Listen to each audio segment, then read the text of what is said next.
boa noite. Como sempre acontece, toda noite, de segunda a sexta-feira, diretamente daqui dos estúdios da Rede Globo, em São Paulo, e pela CBN, está começando mais um programa do Jô.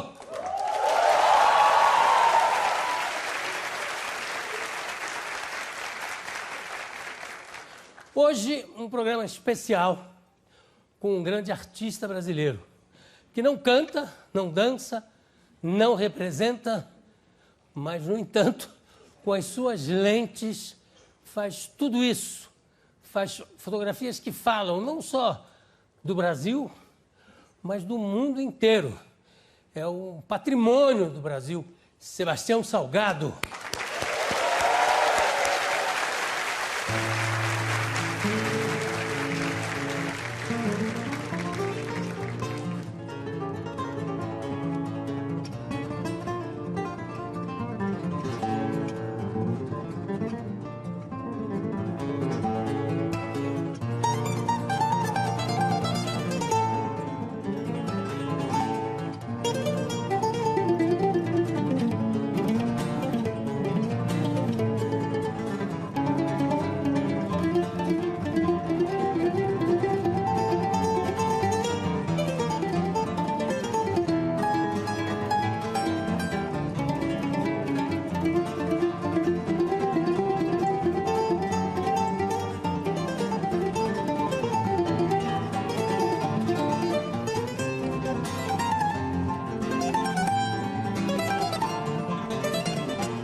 Daqui a pouco a gente volta! Ele é um dos fotógrafos mais conhecidos e prestigiados do mundo. Hoje o programa é todo dele, Sebastião Salgado. Sebastião, venha pra cá!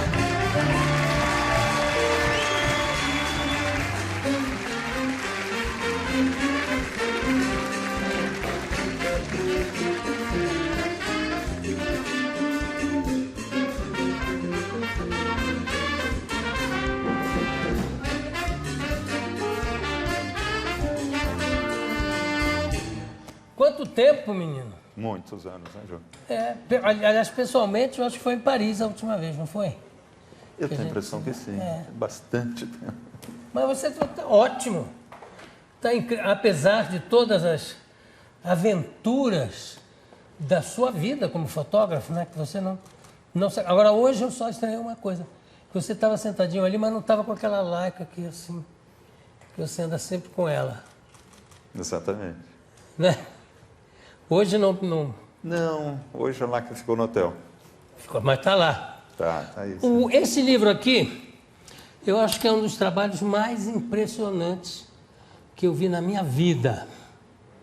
Realmente é extra... Depois eu vou pedir para você autografar para mim, porque realmente, como é que você... O título é perfeito, Gênesis, e como é que você divide e subdivide os trabalhos, as fotos desse livro especificamente? João, foram 8 anos de trabalho, percorrendo o planeta inteiro, procurando os locais mais puros ecologicamente do planeta, procurando uma ideia de Gênesis. Interessante, a gente morando numa cidade como São Paulo, as grandes cidades do mundo, a gente tem a impressão que o planeta foi completamente destruído ecologicamente. Mas ainda existe 46% do planeta que está como no dia do Gênesis. Então, durante 8 anos, eu fui procurar, fiz uma amostragem desses locais do mundo e fiz 32 reportagens, 32 viagens da Antártica ao Ártico, na África, Oceania, vários locais do mundo. E Brasil, trabalhei muito na Amazônia brasileira. E o livro é organizado em 5 grandes capítulos. Um, sul do planeta, é esse que você está vendo, o início do livro. Outro são os santuários, Galápagos, Madagascar,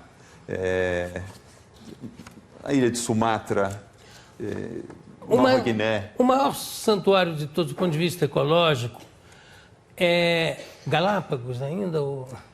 Galápagos eu digo do ponto de vista de animais pré-históricos que ainda já acabaram no resto do... Exatamente, Galápagos e Madagascar. Madagascar também. Agora, Madagascar está num processo de destruição massivo. Com aumento de população, nenhuma proteção. E Madagascar, em poucos anos, se continuar no ritmo que está, ecologicamente está extinto. Mas Galápagos não, Galápagos ainda é muito protegido. Tem uma fotografia linda, claro que na hora que a gente quer achar, não acha nunca. Que é aquela que eu acho que é um castelo num iceberg. Logo no início, exatamente. Está no telão. Vamos lá, cadê? Essa aí. Olha que loucura isso, gente. Essa aí nós estávamos saindo do mar de Weddell, na Antártica, em um barco. Eu encontrei esse iceberg, que deve dar uns 10 estúdios como esse. Você tem uma forma esculpida inteiramente pela natureza. Você pode notar alguns níveis diferentes, polidos ao lado. Foi o ponto de flutuação já desse iceberg.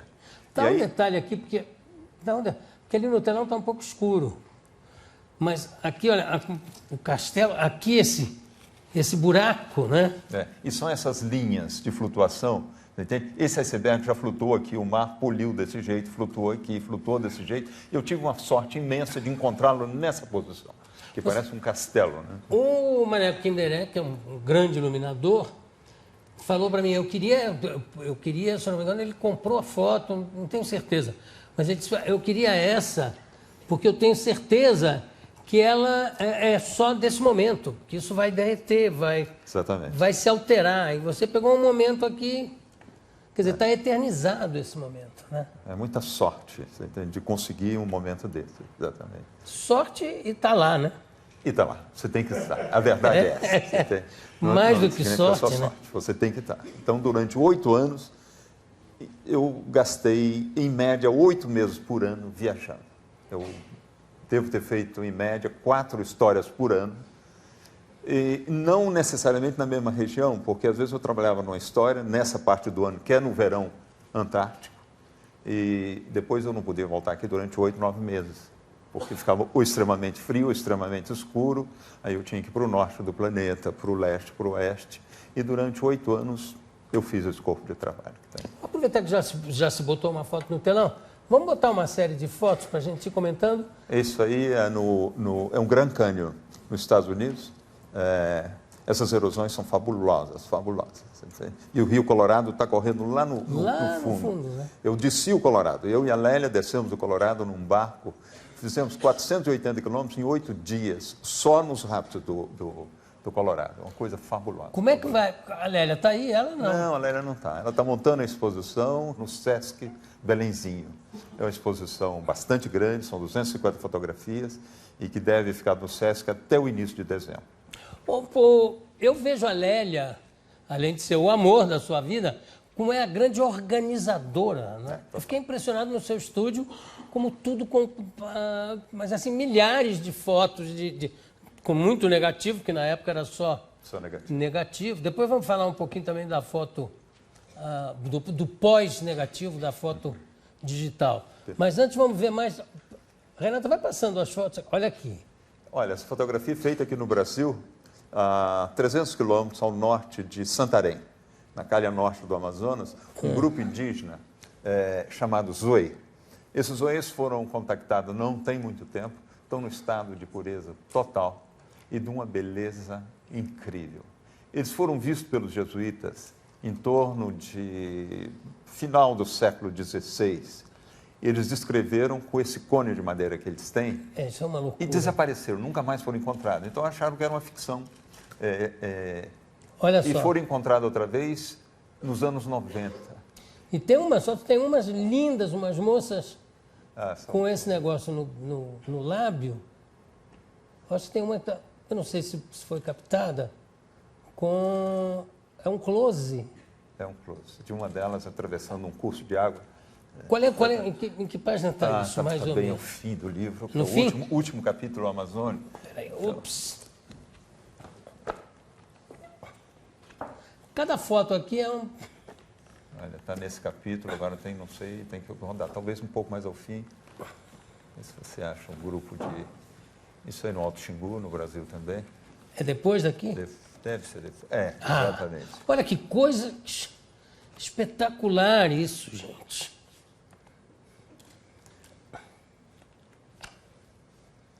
Isso aí é um mutum. Mas você deve estar anterior a essa, talvez? Anterior a essa aqui? Talvez. Não é. Não é. Essa aqui são só pássaros da Amazônia, do Pantanal. Da mesma região? É, vai passando. Muquim é o quê? Mutum é um dos maiores pássaros. É mutum? Mutum, da Amazônia. Isso Olha é isso. O seu rio Juruá. É um dos maiores afluentes dos Solimões. E nessa área aqui, graças... É antes. É anterior. Vai passando, a gente vai encontrar. Ainda para cá, né? É, exatamente. Vai. Antes. Olha que loucura. Isso é no Alto Xingu. Olha, isso é uma coisa fantástica no Brasil, que os brasileiros não conhecem bem. É um pedaço da nossa grande história, que é uma grande constituinte da nossa raça, que são os índios brasileiros. A gente fica procurando a Idade Média dos outros, né, da Europa, e nós temos uma história fabulosa que nós desconhecemos. É a cultura indígena brasileira. Eu acho que faz parte do que nós temos que recuperar culturalmente, né? Nós temos que identificar, nós temos que proteger. Agora, Sebastião, você viu que descobriram agora... Deixa eu botar aqui. Não é essa? Não. Vai estar próximo, passa uma mais. Não, essa é linda. Eu acho que é depois dessa, seguramente. né? Peraí. Essa é linda. Olha. Não, então não é. Bom, volta, continua. É engraçado que sempre que a gente quer achar uma foto especial... Olha aqui, olha que loucura. Isso é no Alto Xingu, no Brasil. Você vê que realmente não teve contato com a civilização branca, porque você vê que o corpo dele é absolutamente perfeito, né? Não tem... Eles tiveram contato, mas protegeram a cultura deles. Digamos, exatamente, contato sem exatamente. ser é uma subordinado. Muito digna, uma coisa fabulosa. Olha aqui. Impressionante isso. Estão aqui. Continua. Essa aqui. Olha que coisa impressionante. Agora, na hora de fotografar, tem alguma preparação, Tiago? Como é que é? Não, olha, João, é uma vivência. Eu passei com esse grupo indígena mais ou menos 2 meses. Eles têm 8 aldeias, eu tive a oportunidade, a FUNAI me autorizou a fazer uma viagem em todas as aldeias. Então, eu fui levado por eles, vivi com eles durante 2 meses e é uma forma de vida, não é? Você começa a conviver, participar de manhã à noite e a vida normal deles. E comendo as mesmas coisas que eles comem, ou não? Não, a FUNAI me pediu que não. Pediu que eu levasse a minha alimentação e que eu também não transmitisse a minha deles, nem pegasse a deles para mim. Mas eles se alimentam muito bem. São caçadores, coletores e a floresta fornece absolutamente tudo para eles. Eles me ofereceram muitas frutas maravilhosas, silvestres, incríveis. Eles, por exemplo, a castanha do Pará, que são as árvores mais altas aqui, chegam a árvores a 40, 50 metros de altura. Eles coletam a castanha do Pará, eles ralam, espremem o caldo e misturam com farinha de mandioca, porque o único produto que eles produzem é a mandioca, né, que é nativa dessa região do mundo, e o suco da castanha do Pará com a farinha de mandioca, você toma, você pode andar o dia inteiro, você tem uma reserva de energia fabulosa. Você viu que descobriram agora uma tribo, um grupo de uma tribo, que não tinha tido nenhum contato ainda com os brancos, né? Olha, na Amazônia brasileira, eu terminei um trabalho agora, no mês de junho, nós fizemos com a Miriam Leitão um trabalho com os índios Auá, no norte do Maranhão. Eles possuem um território que hoje está inteiramente cercado de floresta. Território relativamente grande ainda, um território que está sendo invadido, violado, mas lá dentro ainda tem 3 grupos que nunca foram contactados. É uma coisa fabulosa. Quando você imagina que em torno tem fazendas relativamente modernas, com tratores, caminhonetes, telefone, o que você quiser. E lá dentro tem grupos que vivem ainda na Idade da Pedra, que nunca foram contactados. Existem mais de 100 grupos na Amazônia brasileira de índios isolados que não foram contactados ainda. Isso é uma loucura. E outra coisa que me chamou a atenção no vídeo que fizeram é o menininho que dá o sinal de que tem gente olhando, que ele fala tapiú, tapiú, acho que é isso, que quer dizer inimigo, inimigo. Quer dizer, eles já sabem, não conhecem, mas já sabem que qualquer invasão ali... É que eles estão ameaçados, estão muito ameaçados. E hoje, essa reportagem que nós fizemos foi publicada no jornal Globo agora, 3 semanas atrás. O Globo deu uma capa, no domingo deu outra capa na segunda-feira, 7 páginas no diário, e com um texto maravilhoso, inclusive chamando a atenção do Brasil inteiro para a proteção dessas terras e dessas culturas indígenas. Às vezes as pessoas falam que, olha, é terra demais para tão pouco índio dentro. Mas essas terras são de nós todos, são as terras da União, são terras do Brasil, terra dos seus filhos, terra dos seus netos, dos seus bisnetos, que nós temos que proteger. E os índios são os guardiões dessa terra. Então, quando as pessoas falarem, não, são terras indígenas, muito pouco de índio para tanta terra, mas não é verdade. São terras do Brasil, terras da União que nós temos que proteger. E outra coisa, o índio precisa de sobreviver. Não é? Porque às vezes ali acaba a caça naquela região. A terra já não dá mais quando eles plantam alguma coisa. Então eles têm que realmente ter uma quantidade muito grande de terra para poder sobreviver e que a cultura deles continue, porque senão acaba de fome até, né? Exatamente. Eu encontrei casos de fome agora no norte do Maranhão, de índios que perderam o campo de caça, foram colocados em outra floresta que eles não conhecem, eles não conseguem caçar.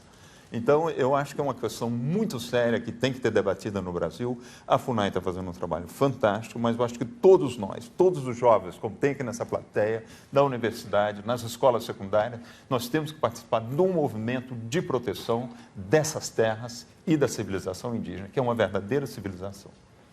Bom, nós vamos continuar aqui com Tião Salgado. Eu vou chamar a nossa vinheta e vamos partir para o segundo bloco. Tenho aqui ao meu lado o Sebastião Salgado. Eu queria abrir o bloco pedindo que ele conte uma história que me foi contada pelo Jairo Goldfuss, que é um fotógrafo casado com a Gabriela Duarte. Eu queria que ele confirmasse essa história, que é uma história, assim, realmente legendária. Você estava na África, foi confundido com o francês. Como é que é a história? Conta pra gente. Foi na época, em 1994, na época do grande genocídio que aconteceu no Ruanda. Foi o início do genocídio, com grande quantidade de populações abandonando o Ruanda, entrando na Tanzânia, e eu estava trabalhando nesse campo de refugiados, fui em direção à Tanzânia, à fronteira, e vejo um grande grupo de pessoas saindo de dentro da savana, né? E a pé. Eu paro o carro e perguntei de onde eles vinham. Falei, olha, estão cruzando no rio Acagueira, que é um rio que separa os dois países, e uma quantidade de refugiados. Eu falei, olha, eu parei o carro, falei, vou continuar. Consegui ali um guia que falava francês, que era a língua veicular do Ruanda, e nós seguimos em direção a onde esse grupo, contrário ao que o grupo estava saindo. E fizemos 10 quilômetros a pé e chegamos na beira do rio. Uma coisa terrível, o número de mortos que passavam no rio. Era incrível. Os redemoinhos contavam 10, 15 pessoas assassinadas e a água continuava. Cadáveres. Cadáveres. E eu via que chegava um barco cheio de gente, um barco a remo, e voltava vazio. Aí eu comecei, com o meu tradutor, solicitar às pessoas, né, se eu podia voltar nesse barco, que eu queria fazer o que estava acontecendo do outro lado. E eles me informavam que estava havendo uma chacina do outro lado. E um momento eu olho para o meu tradutor, ele estava pálido. Nós estávamos cercados com umas 10 pessoas, com os facões na mão, e ele falou comigo, eles vão nos matar. Eu falei, mas por quê? Ele falou, estão pensando que você é francês, que você está querendo passar para o outro lado, porque são os Hutus que estão do outro lado, assassinando os Tutsis, e achando que você é francês e aliado dos outros.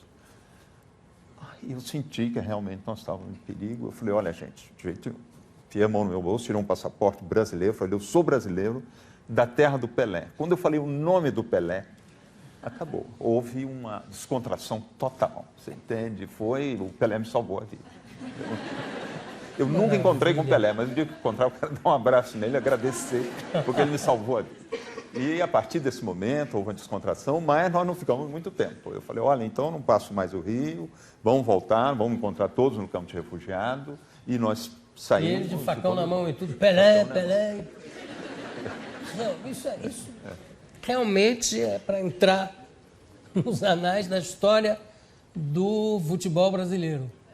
Imagina hoje, se você grita o nome de algum craque, eles vão lá e matam você. Que maldade.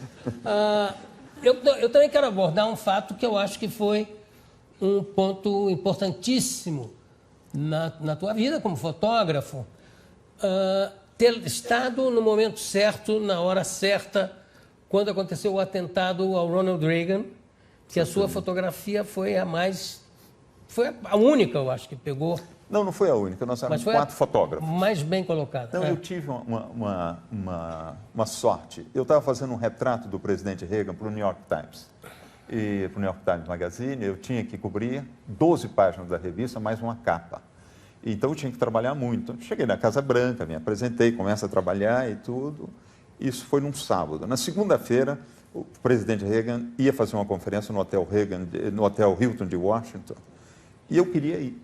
E o pessoal da segurança falou, olha, Salgado, para a Casa Branca você pode fazer tudo. Fora da Casa Branca, nós não podemos te acreditar. Eu falei, olha, mas eu tenho que ir, insistir muito. Ele falou, vamos te dar um agente de segurança? E me deram um agente do FBI. E eu tinha que ir com esse agente, ele ia me protegendo, eu não tinha nenhuma credencial especial, mas o agente podia me fazer circular. E esse agente, na hora de ir, ele me colocou dentro de um caminhão baú, e lá dentro devia ter uns 60 agentes em civil, todos com metralhadoras, com uso, com pistolas, e começaram a me gozar, brincar comigo, e eu rindo, eu brasileiro, e foi ótimo, aquela coisa, muito descontraída. A relação foi ótima ali dentro, chegamos até o Hotel Hilton, fotografei um momento, eu vejo no fundo da sala, 2 fotógrafos, deslocando, e eu falei com o meu agente, eu quero ir com aqueles fotógrafos. Ele falou, ali você não pode, porque são os fotógrafos. Os únicos que estão autorizados ao lado do presidente Reagan não eram 3, eram do Associated Press, da United Press International, outra grande agência americana, e do Time Magazine. Aqueles 3 fotógrafos vão fazer as fotografias, o que eles fizeram são distribuídas gratuitamente no mundo inteiro. Eles são os únicos autorizados. Eu falei, como é que eu posso estar na porta do hotel quando o presidente Reagan fosse? Ele falou, olha, você tem que dar a volta dentro do hotel. Eu comecei a correr. E ele era muito gordo. Ele corria atrás de mim com muita dificuldade, com uma placa do FBI na mão, gritando, FBI, FBI. E falando comigo, olha, você não corre perto de um presidente americano que as pessoas podem atirar em você. Eu falei, olha, você está para me proteger. E saí correndo, ele cansadíssimo. Mas chegamos na porta do hotel, quando eu fiz a primeira... Vi o presidente, fui chegando correndo, o presidente estava saindo. Eu fiz a primeira fotografia e escutei os tiros. Uma série de tiros. No início eu pensei que eram foguetes. Acostumado com o presidente latino-americano, africano, com essa grande festa quando você tem um presidente, mas imediatamente eu realizei que eram tiros, foram 7 tiros. E como eu estava correndo, quem estava fazendo a proteção em torno do presidente, ali da saída do presidente, eram meus amigos de dentro do caminhão baú. E eles me permitiram entrar. Então eu fui o único fotógrafo que fotografou de perto. Os outros 3 fotógrafos estavam atrás do carro presidencial, fizeram todos a mesma foto, e eu pude fotografar todos os detalhes. Então, eu pude trabalhar. A gente tem 3 fotos aqui. Vamos ver, por favor. A primeira, né? Depois.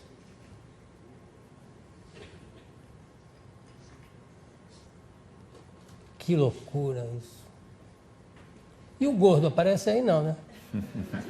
Não, o gordo não. O gordo estava. Não, o gordo ficou, eu perdi o gordo. A partir desse momento, eu nunca mais vi o gordo e. Realmente é uma coisa. Essas fotos eram para o New York Times? Não, eram para o New York Times. Depois, não, eram para o New York Times. O New York Times, eu estava fazendo para a revista, que é um suplemento ao New York Times, mas o Cotidiano precisou das fotos no outro dia, por causa da urgência. Elas foram transformadas em... eu estava fotografando em cor. Eu sou fotógrafo preto e branco e fiz fotografias em cor. Elas foram transformadas em preto e branco para o Cotidiano, então eu fiquei livre da venda das fotografias. E eu trabalhava para a agência Magnum nesse momento, e a agência Magnum distribuiu e vendeu as fotografias no mundo inteiro. Que maravilha. Quer dizer, agora, também se deve ao senso... Você fala em sorte. Eu acho que é ao senso de oportunidade também, né? Você tem que ter uma certa sorte de você fazer a fotografia, mas, na realidade, você tem 100% razão. Você tem que estar presente. Você tem que gostar de fazer o que você gosta e fotografar de manhã à noite. E quando você faz isso, em qualquer situação, as coisas acontecem em frente a você. Então, no caso do presidente Reagan, eu insisti para ir, eu queria ir, era a minha história e aconteceu, né? Foi a primeira vez que eu fiz uma viagem em Washington. Eu não conhecia Washington. Depois do atentado, acabou. O carro que eu vim foi embora, eu perdi todo mundo. E eu não tinha nem um tostão no bolso. Eu estava trabalhando na Casa Branca, meu hotel ao lado, tinha deixado tudo no hotel. Eu levei 1h30 para chegar de volta na Casa Branca, perguntando a direção da Casa Branca para chegar. Fui a pé, porque eu não tinha dinheiro para pegar um táxi, mas não tinha um tostão. O carro oficial foi embora. Mas, quer dizer, você tem que estar presente. Essas fotografias que eu fiz durante 8 anos, eu passei, em média, 2 meses em cada uma das reportagens. Eu fiz, em média, 4 por ano. Na realidade, durante 8 anos, eu passei mais de 5 anos e meio fotografando. Só no tempo, viajando. Agora, é um prazer imenso você também fotografar. Para fotografar, você tem que gostar muito do que você está fazendo. Vamos ver mais fotos do Gênesis, que a gente mostrou pouco. Olha que loucura. Olha, essa fotografia foi feita muito perto do Brasil. É um local que os brasileiros conhecem um pouco, que é a Península Valdez, na Argentina. Essas baleias são as baleias francas austral. Elas são as segundas maiores baleias do mundo. Essa baleia aí, por exemplo, deve pesar umas 40 toneladas, deve ter uns 30 metros de comprimento. A largura aí dessa cauda são 7 metros. E você estava onde? Eu estava num barco, ao lado. Essa baleia ficou muito amiga nossa. É verdade. Ela chegava ao barco como ela vinha, os primeiros dias não, depois aos poucos ela foi se aproximando, nós fomos ficando amigos. Ela chegava ao barco como um cachorrinho, você entende? Eu passava a mão e ela vinha, nunca tocou no barco. Ela sabia que pela potência dela, se ela trombasse no barco, o barco nosso tinha 7 metros, ela afundaria o barco. E ela, qual era o tamanho dela? Uns 30 metros de comprimento, uma massa fabulosa, fabulosa. Vamos mais. Isso aí, nós recebemos um ataque desse elefante na Zâmbia, e aí ele está se retirando depois do ataque. Sabe? Mas e no ataque, o que aconteceu? Olha, o chofer, nós tínhamos um Land Rover aberto, fotografando. Quando ele atacou, ele deu uma marcha ré de uns 400 metros. Senão ele entra e destrói o carro. E era um elefante grande? Porque aqui não grande, um elefante grande. Um elefante já adulto. Está vendo as presas dele na frente? Que é o elefante africano, que é mais agressivo do que... Ele é agressivo, um elefante que eles não conseguem domar. O elefante asiático, eles domam, é um elefante de trabalho, ao passo que o elefante africano não, é um elefante bem selvagem. É um animal bem selvagem. É o animal que mais mata pessoas na África. Que mais mata pessoas? É o elefante. Mas mesmo na Ásia, parece que eles só conseguem domesticar ou utilizar as fêmeas. Não sabia. Eu sei disso, informações aí de circo e tudo. Só a fêmea, porque o macho não consegue. Não consegue. Vamos mais.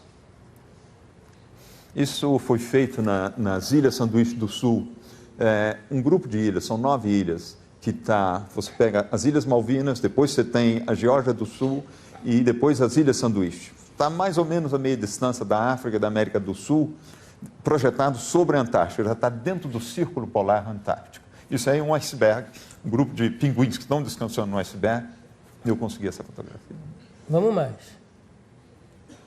Isso é na ilha de Sumatra, nas Ilhas Mentawai, que faz parte do arquipélago de Sumatra, uma tribo assim, num estado de pureza muito grande.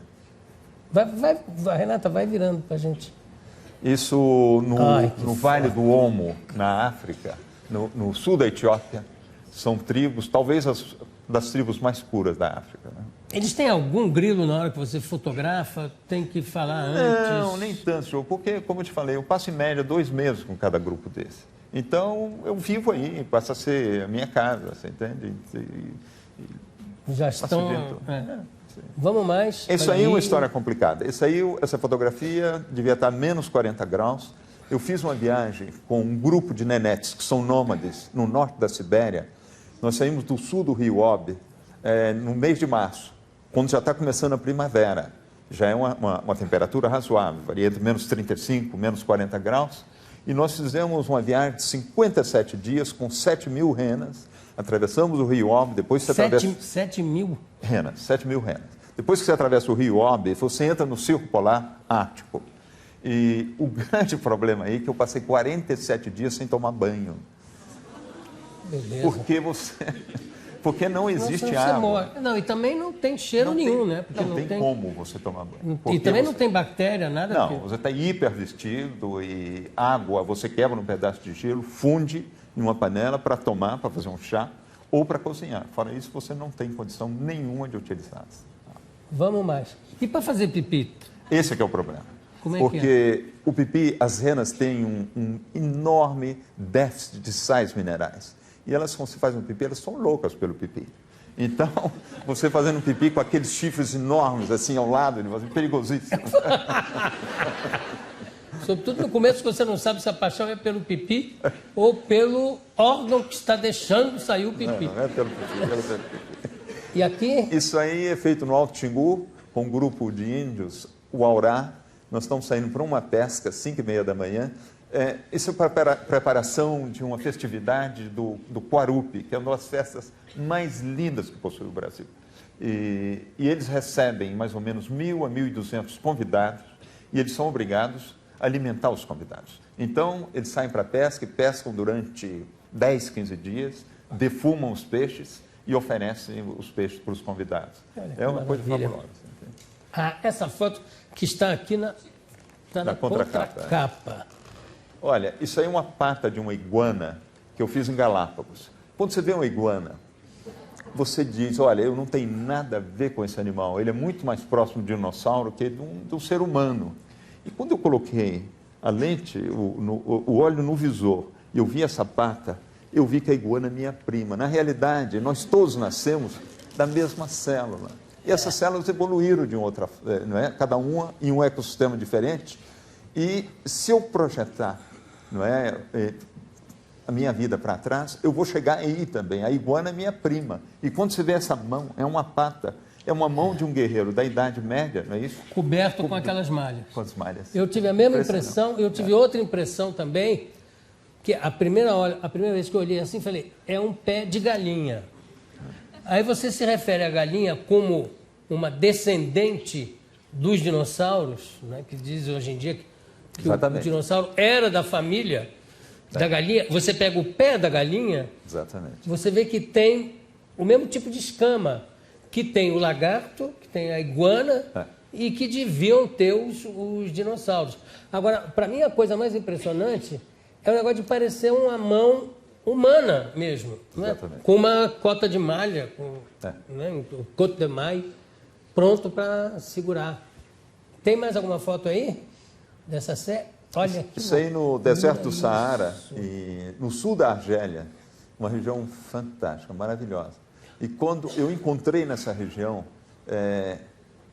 marcas nas pedras de desenho de girafas, de elefantes, há mais ou menos 15.000 anos atrás, isso aí é uma região completamente coberta de pastos, de rios, e com o aquecimento do planeta, foi havendo uma erosão daqueles arenitos, né, que são montanhas aqui que você vê no deserto, mas na realidade é areia compactada. E essa areia está desagregando e formando o deserto. Mas na próxima glaciação, essas areias vão juntar outra vez, vão se transformar em arenito, e aí volta a ser uma região verde do planeta. É o perpétuo retorno, né? Volta.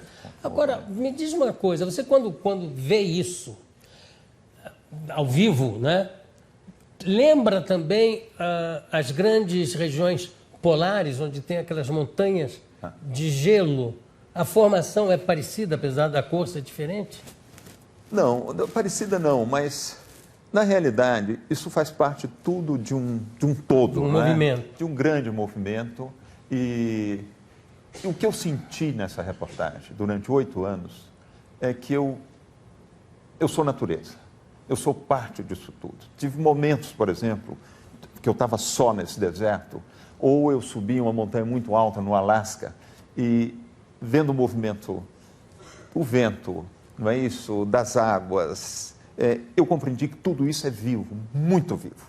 Se a gente tivesse a sorte de viver mais do que nós vivemos, que a gente vive em média 70, 75 anos, qualquer coisa de 100 anos para nós parece muito velho. Mas se a gente tivesse a oportunidade de pensar em milhares de anos, a gente ia ver que todos os desertos são hipervivos, que todas as montanhas são vivas, que nós fazemos parte de um planeta totalmente equilibrado. E que o comportamento que nós estamos tendo hoje, de uma só espécie, está destruindo massivamente o planeta, como nós estamos fazendo, é um problema grave, um problema sério. O problema que a gente teve de... É um suicídio, não foi? É um suicídio, de fabricar cidades como a cidade de São Paulo, de construir esse mundo moderno, né, entre aspas, que nós temos, nós fomos destruindo atrás da gente, destruindo de uma maneira massiva. E hoje, se a gente quiser sobreviver como espécie, nós temos que reconstruir uma parte do que nós destruímos, para a gente poder viver em equilíbrio com a natureza, que nós somos natureza também. Senão a natureza, uma hora, risca de botar a gente para fora e ela refaz sozinho o que nós destruímos. Bom, nós vamos dar mais uma paradinha e eu volto aqui com o Sebastião Salgado, que eu acho que precisava de 3 programas para começar a cobrir tudo que esse homem fez, só nesse livro aqui, sem falar nas grandes expedições que ele fez, quando havia esses movimentos de população que eram chacinadas, que inclusive eu tive o privilégio de ver alguma das coisas em Paris, no ateliê dele, tudo organizado. Eu fiquei impressionado com a organização. Nesse bloco, agora eu quero te perguntar também sobre a foto digital, se você mudou para digital, se continua nas duas, e como é que se faz para levar aquela organização toda que a tua mulher faz na hora que a foto passa a usar a foto digital. Vai, Vilen, chama lá. Tenho aqui ao meu lado o Sebastião Salgado e, antes de qualquer coisa, eu quero abrir o bloco perguntando o seguinte: você nasceu aonde? Olha, eu nasci na roça. Eu nasci no interior de Minas Gerais, numa cidade chamada Aimorés. Quando eu nasci em Aimorés, Aimorés era muito isolado do resto do mundo. Nós tínhamos uma estrada de ferro, a Vitória Minas, que é a Companhia Vale do Rio Doce, hoje chamado Vale, e na época de chuva, quando caíam aquelas barreiras, nós ficávamos isolados, às vezes, 1 mês, 2 meses, do resto da civilização, do resto do Brasil. E quantos irmãos ou quantas irmãs você tem? Eu tenho 7 irmãs. Irmãs? 7 irmãs. Então você foi paparicado por todo mundo em casa, ou não? Olha, nem tanto, viu, Jô? Não dava tempo. A gente estava no campo o tempo todo. Meu pai tinha uma fazenda bastante grande. Tem ainda. Essa fazenda nós transformamos numa reserva ecológica hoje. Nós estamos replantando a floresta que estava lá. Mas eu estava fora o tempo todo, né? Caminhando e não tinha tempo, realmente. Tem uma antiga amiga sua que nós fomos descolar lá em Aimorés para fazer uma pergunta para você. Vamos lá. Ei, Tião Salgado, eu sou Maria Antonieta, eu estudei com você. Você se lembra? No ginásio pan-americano de Aimorés. Terminamos a 8ª série de ginásio no ano de 1959. Por acaso, você se lembra de algum dos colegas daquela época? Me lembro de todos. Obrigado, querida. Você lembrava dela por acaso? Lembrava. E ela mostrou uma foto sua, se eu não me engano. Olha aí que maravilha. Cadê você ali? Olha, eu estou lá, do outro lado. Você é o primeiro? Não, estou no fundo. Lá no fundo. Exatamente. E ela aqui em primeiro plano. Exato. Bonita. E você cabeludíssimo ali, olha lá. Eu tive bastante cabelo. Inclusive uma foto que você apresentou aqui, eu tinha cabelo, barba. Eu corto todas as manhãs. Eu rapo minha cabeça todas as manhãs. Trabalhando na África, né, no Ruanda, como eu te contei há pouco, essa história do Pelé. Eu estou ali no meio. Isso. Eu tive muito problema, porque às vezes eu não conseguia me lavar, não tinha água, nos campos de refugiados, a situação muito difícil. Eu tinha piolho no cabelo, na barba, era terrível. Um dia eu resolvi rapar. Rapei tudo e com um copinho de água eu lavava a cabeça, eu tinha a impressão que tinha tomado um banho. E a partir daí eu nunca mais deixei meu cabelo crescer. Eu rapo toda manhã. Não tem nada mais prático, não é possível. E agora formou realmente uma característica tua que não dá nem para alterar e nem quer, porque realmente prático, matéria de praticidade não tem nada melhor. Agora me fala sobre a foto digital e a foto que você sempre usou, a não digital, né? Analógica. Olha, exatamente. Eu trabalhei no sistema analógico até 2008, a metade do projeto Gênesis. Eu comecei em 2004, em 2008 eu parei de trabalhar com negativo, porque começou a ser um inferno nos aeroportos. Depois do atentado de New York, em 2001, a segurança nos aeroportos começava a ficar cada vez mais difícil. E o raio-x afeta profundamente o filme. Uma vez só um pouquinho. Mas eu, às vezes, passava numa viagem 7, 8 raio-x para até chegar no meu destino. Aí destruía o filme. Ah, destrói mesmo? Ah, destrói completamente. Então, eu tinha que lutar nos aeroportos. Aí, no fim, chegou quase impossível, porque a segurança foi aumentando. E eu resolvi fazer um teste com digital. E descobri Desculpa, que... sem querer interromper, já interrompendo, não dava para, quando chegava no aeroporto, dizer assim, olha, isso aqui não pode passar no raio-x, que são fotos. Não... Dava, eu fazia exatamente isso. Eu tinha uma carta da Kodak, que produziu o filme, dizendo que o filme não podia passar no raio-x, das principais revistas que eu trabalhava, o Paris Match, o London Sunday Times e outros. E eu assim, conseguia, mas às vezes eu perdia avião, porque eu lutava para não passar, porque corria realmente um risco. Chegou uma hora que ficou inviável. Então eu comecei a fazer teste com digital. Em 2008 eu mudei o sistema. Hoje eu tenho uma qualidade muitíssimo melhor do que eu tinha antes. O digital, a qualidade hoje é superior ao filme. Mas na realidade, como eu comecei com filme, eu termino o meu processo com filme. Depois que eu fotografo em digital, eu faço uma seleção das minhas fotografias principais e com o arquivo digital nós conseguimos produzir um negativo, um verdadeiro negativo, um negativo grande, e eu imprimo minhas fotografias finais a partir de negativo, mas com uma qualidade bem superior ao que eu tinha antes. E já vão lá para o arquivo, né? E já vão para o arquivo, mas e outra coisa, antes eu tinha que entrar num avião, que eu levava meus filmes comigo, eu não enviava o filme embaixo, com mais de 30 quilos na mão, porque os filmes de médio formato são muito pesados. Eu levava filme para, em média, 3 meses de trabalho. E o que eu gastava antes, 30 quilos, hoje, 800 gramas, corresponde mais ou menos já vai tudo. Em cartas digitais, o que era em filmes. Quantas fotos, quantos negativos, enfim, hoje em dia, nos teus arquivos? Não sei, não tenho ideia. Mas sua mulher sabe direitinho? Também não, porque já não sabe isso também. Não é uma preocupação, a gente nunca contou. Eu devo ter copiado no nosso estúdio em Paris entre 400 mil e 500 mil fotografias. Copiadas, sim. Não, mas digo, se alguém disser, eu queria uma foto de tal época, o Sebastião Salgado tem. Você localiza? Ah, sem problema. Estão todas referenciadas. A Lélia tem uma capacidade de organização fantástica. Nós temos que falar da Lélia. Assustadora. A Lélia é simplesmente assustadora. E ela fala de tudo isso como se fosse uma coisa natural que qualquer pessoa poderia fazer. Não, a Lélia tem uma capacidade de organização fabulosa. A Lélia tem um gosto fantástico. É ela aqui. Esse livro, as fotografias são minhas, mas o livro é dela.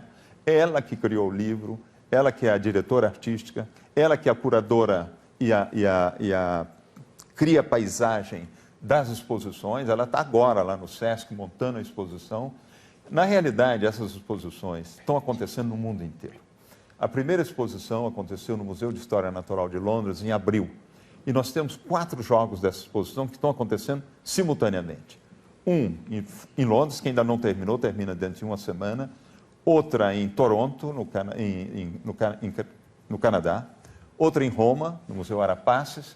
Uma que estava no Rio de Janeiro, que terminou há 10 dias. Então, essas exposições hoje vão circulando no mundo. E a Lélia que desenha todos esses museus, que organiza tudo, que criou esse livro. Além desse livro, tem um segundo, um livro que tem 70 centímetros de altura, aberto 1 metro.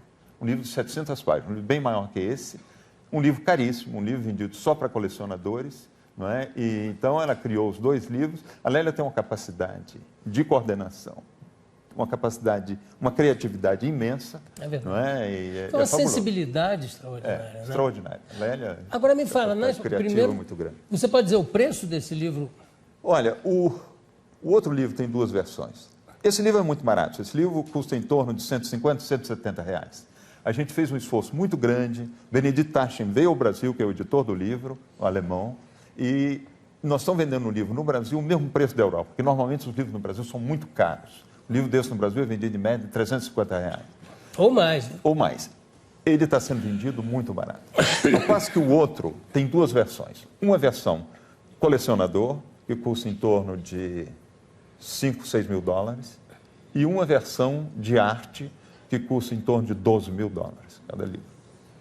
Então, E são fotos de que tamanho? são fotos que fazem aproximadamente 65 centímetros por 90. Você entende? São fotografias grandes, hiper bem impressos, um livro maravilhoso. Tem uma mesa que... Você compra o livro, ele pesa 65 quilos. Você recebe uma caixa e já vem com a mesa desenhada pelo o arquiteto japonês, Tadao Ando, que fez a mesa. Ela já vem dentro da caixa do livro, que você abre, coloca a mesa e o livro em cima. E na exposição, Tião, que você faz aqui, já fez no Rio, tem fotografias que você mostra também? Tem fotografias à venda nas exposições? Não, tem galerias que vendem minhas fotografias. As galerias não estão à venda, só os livros que estão à venda e as minhas fotografias são vendidas nas galerias, né? Se alguém quiser comprar, pode comprar em algumas galerias.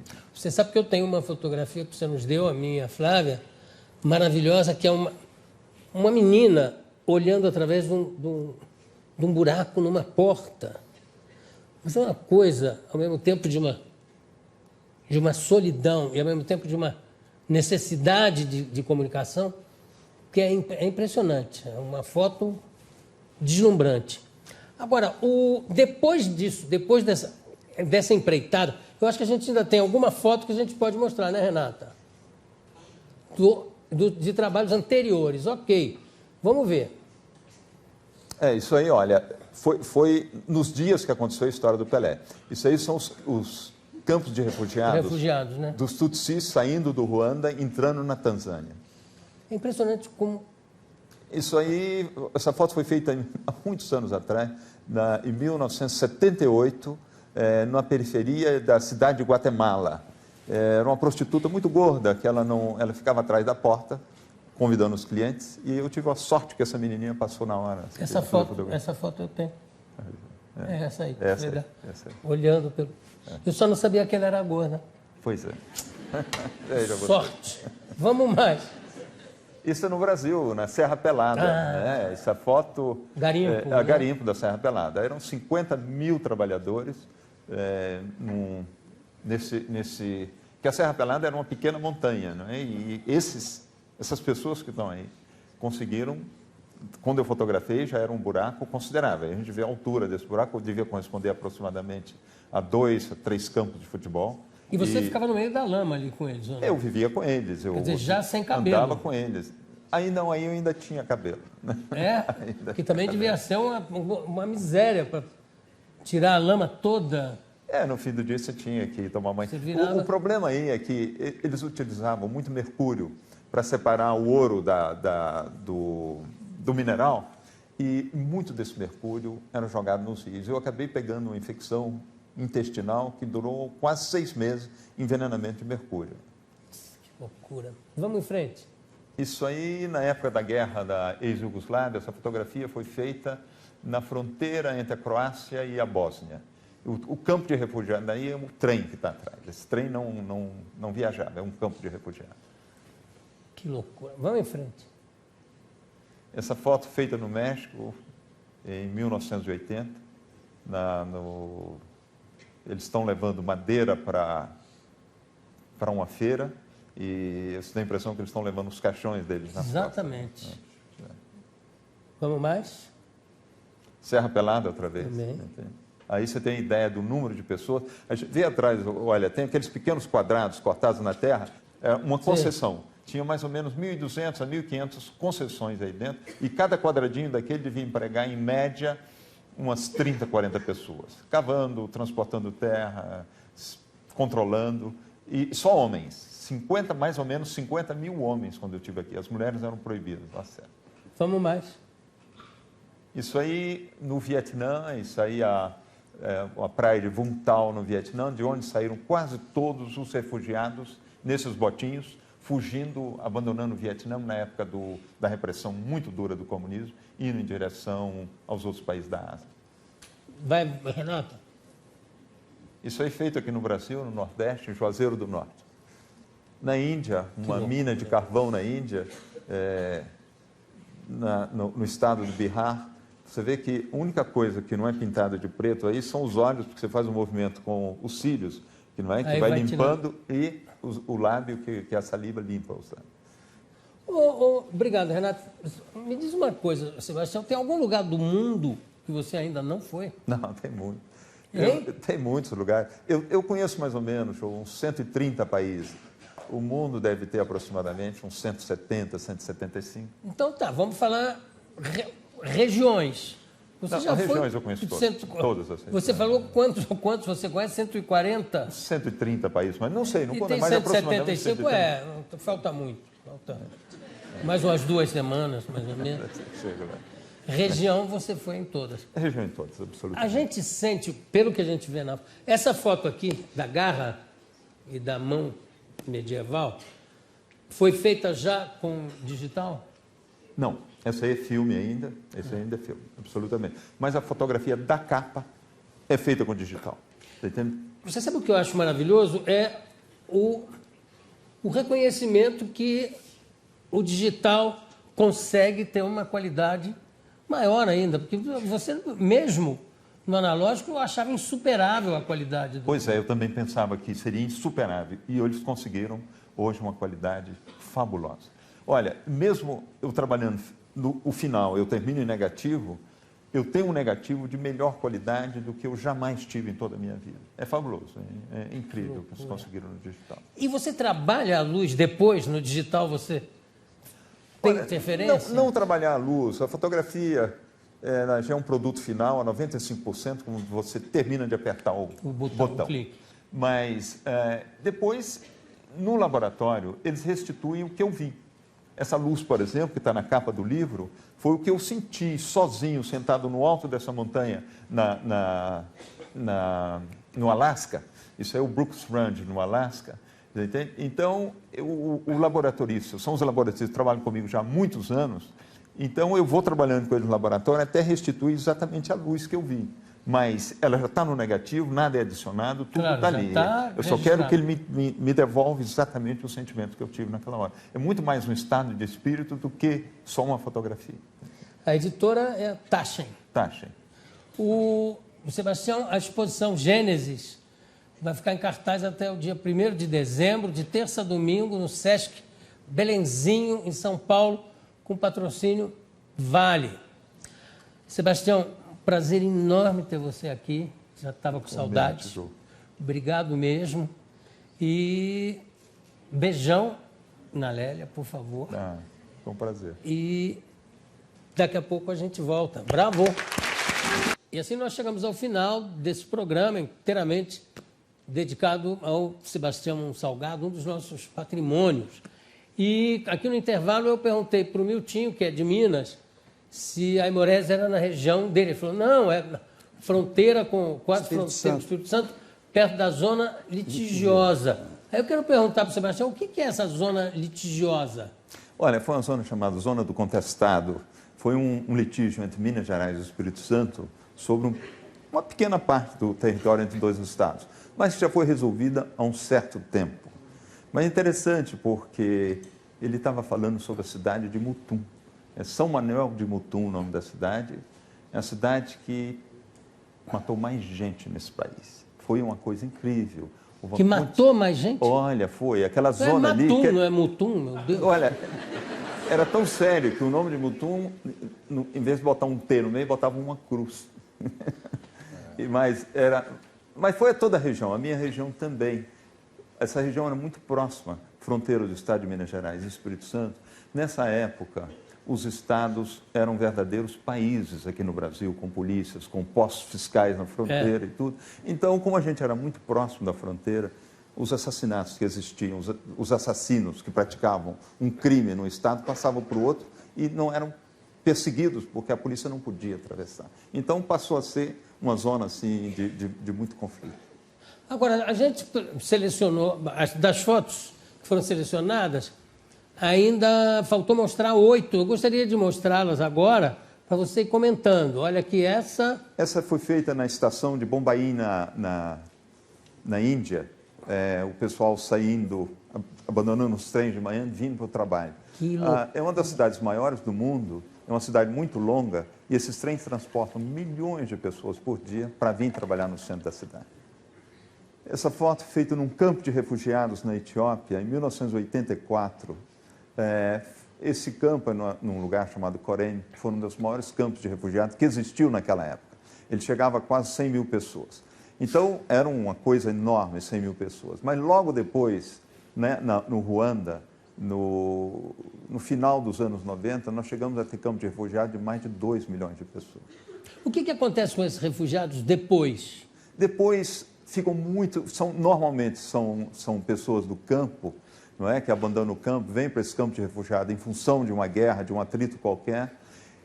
O fato de morar num campo de refugiado, eles se urbanizam. O campo tem rua, o campo tem médico, o campo tem assistência, tem uma série de coisas. E depois, quase nenhum deles volta mais para o campo. Eles procuram a cidade para viver e hoje está formando uma parte do inchamento das cidades na África, principalmente a partir de campos de refugiados. Vamos em frente. Eu fiz uma pesca de atum no sul da Sicília, entre a Sicília e a Tunísia. Uma pesca fabulosa, uma pesca feita como se fazia já há 500 anos atrás. Pescar grandes atuns, pesca à mão. Entendeu? À mão? À mão. Atuns até de 600 quilos, eles cercam com esses barcos, fazem um quadrado com a rede embaixo, traz os atuns a 2, 3 metros de altura e vão pegando com um fisgo os atuns, depois 6, 7 homens tiram esses atuns da água. E parece que se eu não me engano, eles alegam que há uma diferença muito grande entre o atum que é pescado assim e o outro que é... Completamente. Não é? Porque o atum, normalmente, que a gente conhece, tem uma carne muito roxa, né? Uma carne... Porque na hora de morrer, o atum distribui o sangue na carne inteira. E nesse momento aqui, o atum está sendo retirado da água, aqueles fincos vão pegando no atum e ele vai perdendo o sangue. E quando ele cai no barco, ele já está quase sem sangue. E a carne é quase branca, a carne do atum, uma carne incrível. Vamos em frente. Isso aí, uma foto feita com o movimento Sem Terra no Brasil, foi a ocupação de uma das maiores propriedades do Brasil, uma propriedade de mais ou menos 85 mil hectares. Isso aí aconteceu no leste do Paraná, em 1996. Vamos mais. Um grupo de refugiados no norte da Etiópia, nós estávamos saindo da província do Tigre. Eu entrei nessa província, eu entrei com um carro, um Jeep do Médicos Sem Fronteira, e quando eu estava, depois de 15 dias de trabalho, na saída, eu não pude sair mais com esse carro, porque o governo da Etiópia tomou a estrada. Era uma zona de guerra permanente. E eles me ofereceram voltar de camelo, 48 dias de camelo, para chegar no Sudão outra vez. Mas eu não podia abandonar o carro, eu tinha que devolver o carro Médicos Sem Fronteira, e acabei ficando mais de 3 meses aí. E acabei viajando para todos os lados. Eles me isolaram muito no início. Aconteceu uma história muito interessante, tipo a do Pelé. O movimento TPLF, que é o Tigre Front Liberation dessa região, eles eram um movimento muito radical, político radical de esquerda, e eles me isolaram muito. Um dia, estava numa pequena reunião, uma cúpula do partido, eu vi que eles tinham um livrinho. Quando eu olho o livrinho, um livro, Tática Guerra de Guerrilha, do Carlos Marighella. Eu falei, olha, sou do Brasil, conheci o personagem e tudo, comecei a conversar com eles, a partir daí eu virei um grande amigo, eles me permitiram fazer tudo, foi aí que eu pude realizar esse tipo de fotografia, que eu comecei a viajar com eles durante 3 meses na região e aí pude realizar todo o meu trabalho. Fantástico, essa foto é fantástica. Tem mais 3 fotos. Isso aí no Kuwait, na época que o Saddam Hussein invadiu o Kuwait, na retirada... Primeira Guerra do Golfo, não é? Hein? Primeira Guerra do Golfo. Primeira Guerra do Golfo. Eles destruíram mais de 500 poços de petróleo. E aí eu estava trabalhando com equipes, isso aí é uma equipe do Canadá, que estavam trabalhando para fechar a cabeça de um desses poços de petróleo. Que ficam pegando fogo, né? Ou não? Olha, eles colocaram fogo em mais de 500 poços, esse aí tinham que cortar o fogo, mas depois que as cabeças dos poços foram dinamitadas. Depois que cortava o fogo, eles tinham que substituir a cabeça, que era o trabalho mais difícil que cortar o fogo. Porque com esse dinamite, toda a cabeça do poço tinha sido deformada. Então tinham que trocar todas as peças com uma pressão brutal de petróleo, você entende? E numa condição de trabalho realmente difícil. Agora, Sebastião, tem uma história de que você, para apagar o incêndio de um poço de petróleo, você tem que dinamitar para... Pois é, para você retirar o oxigênio. Isso. Com a expansão, né, da explosão, o oxigênio... Queima. Ele é expulso, então sem oxigênio o fogo não existe, então ele corta. Mas eles encontraram uma forma fabulosa de cortar o fogo. Foram uns... pessoal da Europa de Leste, da impressão da Hungria, eles montaram numa estrutura de um tanque de guerra, um T-54 russo, uma turbina de um MiG-21. Então eles aproximavam esse tanque de marcha ré com a parte de trás da turbina próxima do fogo e ligavam a turbina. E quando se liga a turbina, ela faz uma expulsão total do oxigênio e eles cortavam o fogo.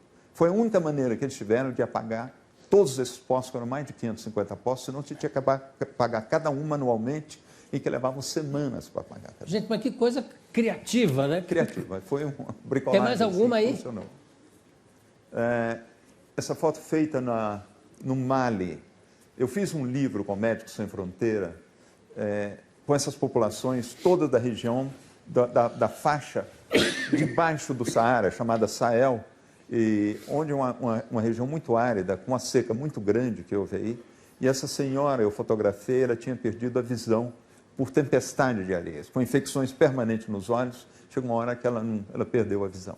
E eu fotografei no norte do Mali essa fotografia. Bom, Sebastião Salgado, mais uma vez, muito, muito obrigado. Sucesso na exposição, claro, vai haver, como sempre há. A todos vocês aqui, muitíssimo obrigado. Vocês em casa também. E meu obrigado muito especial, Sebastião Salgado, tá? Boa noite, beijo do gordo.